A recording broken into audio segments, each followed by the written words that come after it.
What's going on, you guys? Nick here with Nick Strength and Power. So, the finals for the 2024 Mr. Big Evolution in Portugal just wrapped up a little bit ago. First, I want to talk about Classic Physique because we've been talking about this guy for weeks.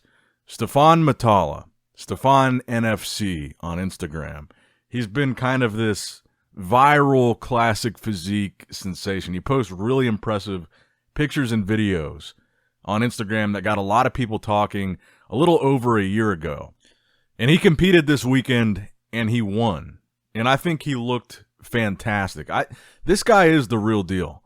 Just an absolutely beautiful shape to his physique. This is, honestly, one of my favorite Classic Physiques right now. And like I said, he kind of started to develop this hype maybe about a year and a half ago. And even back then, he got those same comments. It kind of reminds me of a guy like Steve Lorius, for example. A lot of comments along the lines on, is this just Instagram hype, or will he actually deliver on stage?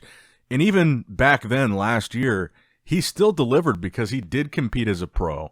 He won a pro show and qualified for the Olympia last year. And as you guys know, he was unable to compete just because of a personal family issue. But he did compete, win a show, qualify.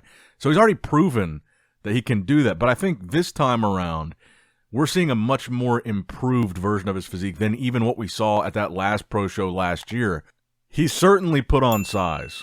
He's definitely added some more muscle to his physique, and I think he's better conditioned here than the pro show that he won last year. And from what I understand, he's like right at the cusp of the weight limit. Like, he's already pretty much kind of maxed it out. He's very, very close. In fact, I think even less than a week out, he said he was like 4 or 5 pounds over the weight limit. I still would like to see him a little bit sharper than this. Just another level of conditioning for the Olympia stage when you're going up against guys like Chris Bumstead, like Urs Kausinski, like the guy that so many people enjoy comparing his physique to, Ramon Dino. A lot of people call this guy the French Ramon Dino. I feel like the conditioning is still going to need to be tighter to compete with those guys. But make no mistake, this was a very impressive showing for him, and I don't want to understate that. I think he looked great. He delivered. He won the show, and now he's got his ticket to the Olympia. So we will see how Stephane fares with the best Classic Physique athletes in the world on the Olympia stage this year, I guess barring any other personal family matters that would pop up and prevent him from competing again. But it looks like this time we're going to get to see it.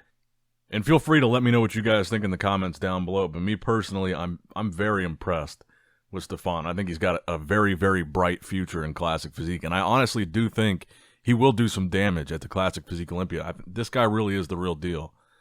But now let's get into the men's open bodybuilding portion of the video. So, Nathan Diasha did wind up winning the show. William Bonac in second, Emir Omaragic in third, Christian Wolski in fourth, and Anthony Gell in fifth. And honestly, I can't really say I'm super surprised. I was reading some comments on Instagram, and I saw that people were shocked that Bonac didn't win, actually. It's kind of funny. I'm kind of seeing like a lot of the opposite reaction in this case compared to where Bonac won when he beat Beirut. A lot of people were saying he didn't deserve to win. And now in this case, a lot of people saying Bonac deserved to win. I think that's interesting.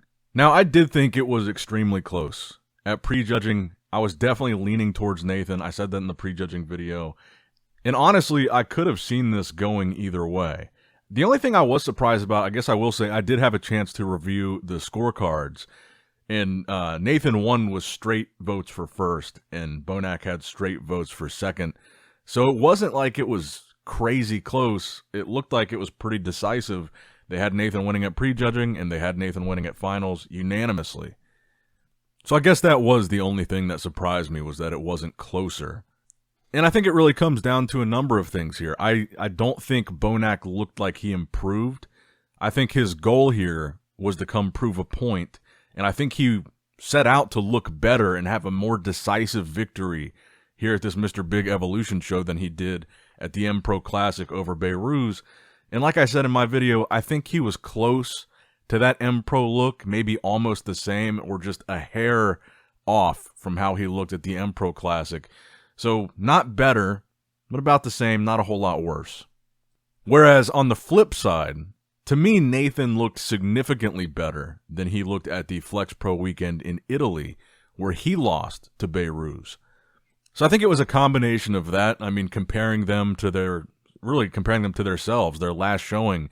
The judges watching this saying, well, Bonac looks about the same, maybe a little bit like a hair off, and then Nathan looks a lot better than the last time we just saw him on stage. He really nailed this one. So I think that plays a factor, but I also think bigger than that, it was also a size thing. I mean, Nathan is a lot bigger than William. I would say he's even more muscular, not just taller, not just a bigger frame. I think he's just got more overall muscle, and he came in with really good conditioning, but he was also very full and very imposing on stage. And he's also very complete, even with the injury in the arm.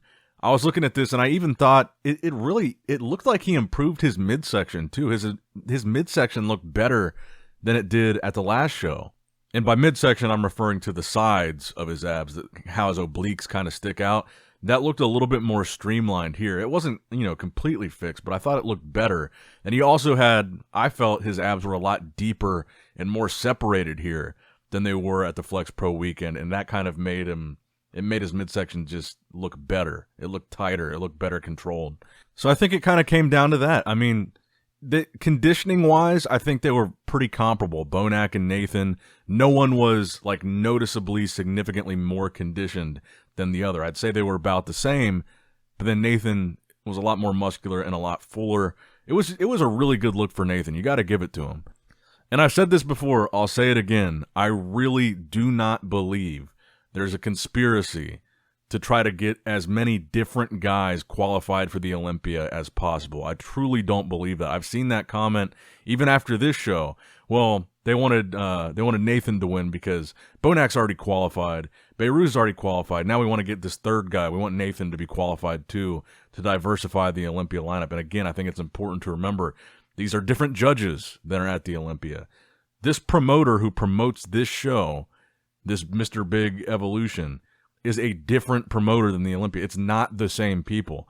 They both fall under the IFBB banner, but it's not the same people. They have no vested interest in who goes to the Olympia and who doesn't. And I'm not denying that robberies do happen and have happened, but I think they're very rare, and they're very few and far between, especially these days with social media. There's so much attention on these decisions and these results and these shows. They really don't get away with it anymore. And I think the judging lately has been really fair decisions, generally speaking, for the most part. So I think we got to be careful with these instantly jumping to the counterpoint to say, oh, he only won because of the conspiracy.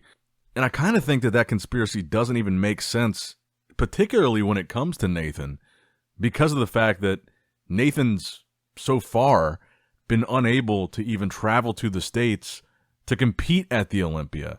So kind of the reverse argument was even made when Bonac beat Beirut. Remember, people were saying, oh, it's politics.